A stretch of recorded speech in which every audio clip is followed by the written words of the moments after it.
So, the NBA trade deadline has now passed, and quite a few players got traded, some interesting moves, but today I'm going to talk about the Miami Heat and explain why I think they won the trade deadline, why they made some good moves, and how this team is looking like a scary team moving forwards.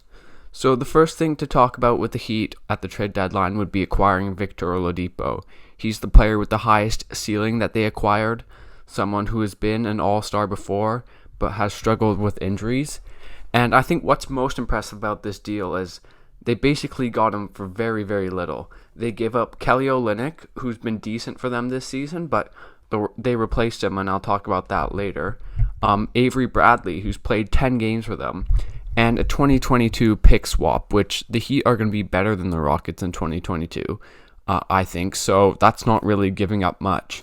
And in return, they got Victor Oladipo, who this season is averaging almost 21 points, 5 assists, and 5 rebounds.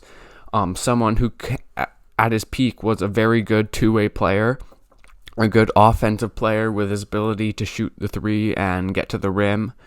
And then defensively, someone who could really lock down on opposing players.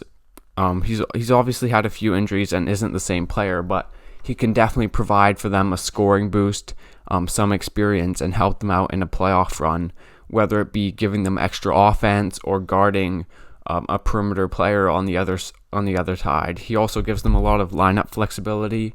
They could really play him at point guard if they have Jimmy Butler on the floor as because Oladipo can be a secondary ball handler. They can play him at small forward if they want to get more shooting. All that type of thing. So if Oladipo is back to his best, this is a really, really good move. Getting a very good player, someone who's a borderline all-star caliber player at his best for very, very little. So I really like the Oladipo move. It was the biggest move the Miami Heat made today, yet they give up so little. And then I did say they give up Olynyk, who has been good this season, but they did replace him with Nemanja Bjelica, who will be the Olynyk replacement. Bjelica can shoot threes like Olynyk and be that stretch four that they've been looking for. Obviously, they need a Jay Crowder type, and I'd say Bjelica is a bit bigger than Jay Crowder, a bit less good defensively, but offensively, he can really space the floor at a very good level, provide spacing for guys like Oladipo and Jimmy Butler, and then just add more shooting.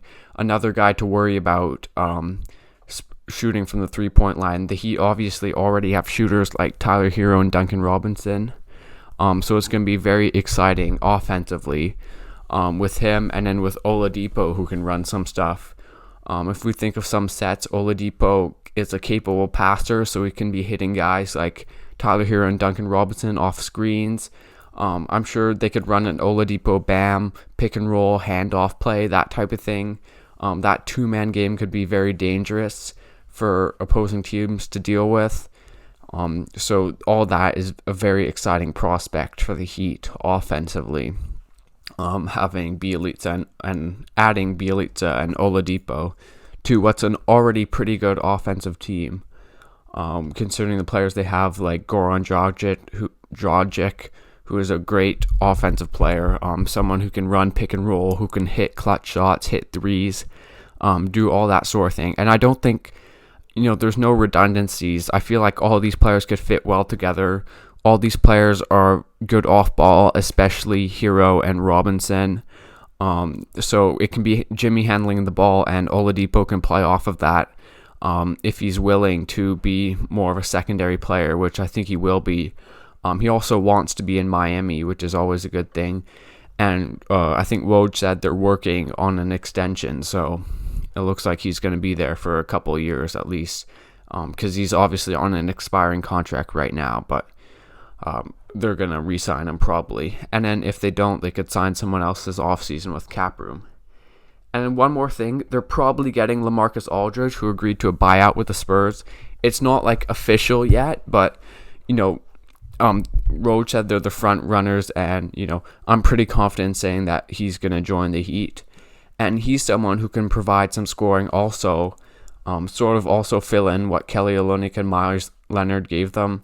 especially offensively. I think he's probably better than those guys with his ability to score in the post, his ability to set screens and pop, to space the floor out to the 3-point line this season, and to be willing to accept a smaller role when he's on the floor with the other good players on this team. And then if he's running with the bench unit, I'm sure they can find a few post-ups for him, which could be good. And then defensively, Aldridge is obviously not good defensively, but if he's playing the 4 against backups, you would think that maybe he could survive. Just don't expect him to be a positive on that end. So I think the Aldridge signing, it's just such a low risk move where, even if it goes wrong, it can't go that wrong because they really haven't given up much.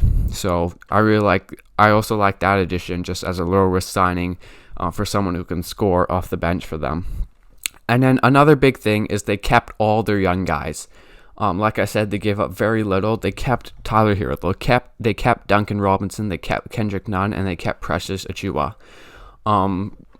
Obviously, they didn't get Lowry, but I think that's okay because they still have Tyler Hero, who I haven't given up on. He can still be a future star. They still have Duncan Robinson, who they can re-sign this offseason, who is a great shooter, both spotting up but also running around screens. His shot is so hard to block because he's 6'7", 6'8", and he has such a high release. So he's one of the best shooters in the NBA. They kept Kendrick Nunn, who's a decent backup point guard, and then Precious Achiuwa, who we don't know his potential yet, but he could be a good player in the future. So that's also massive for the Heat. While they did make improvements for right now, they also kept all their young guys, which is just huge. As in 5-10 years, when Jimmy Butler isn't really part of the team anymore because he's retired or he's just older, they'll have those young guys along with Bam Adebayo who can really carry the Heat in the future.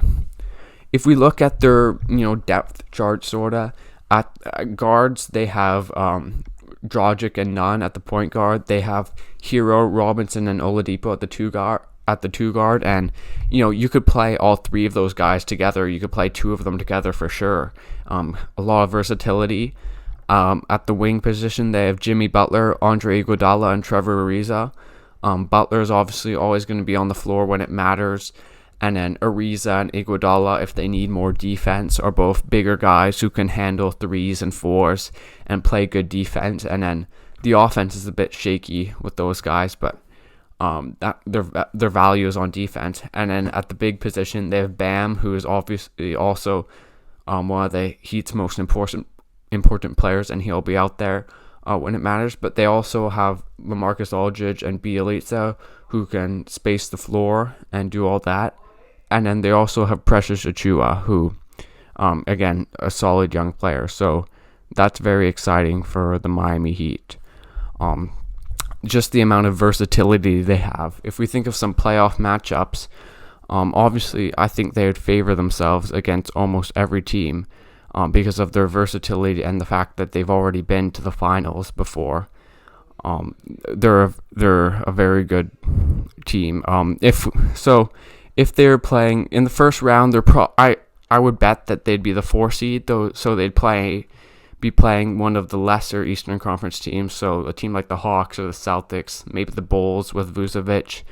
I think they're just straight up better than all those teams with Jimmy and Bam. And then if they match up against the Nets, I think they have a lot of defenders between Butler and Bam and Iguodala and Ariza and maybe Oladipo that they could, try their best against the big 3. And then if they're firing offensively, hitting 3s, I don't know if I'd pick them, but I'd give them a chance.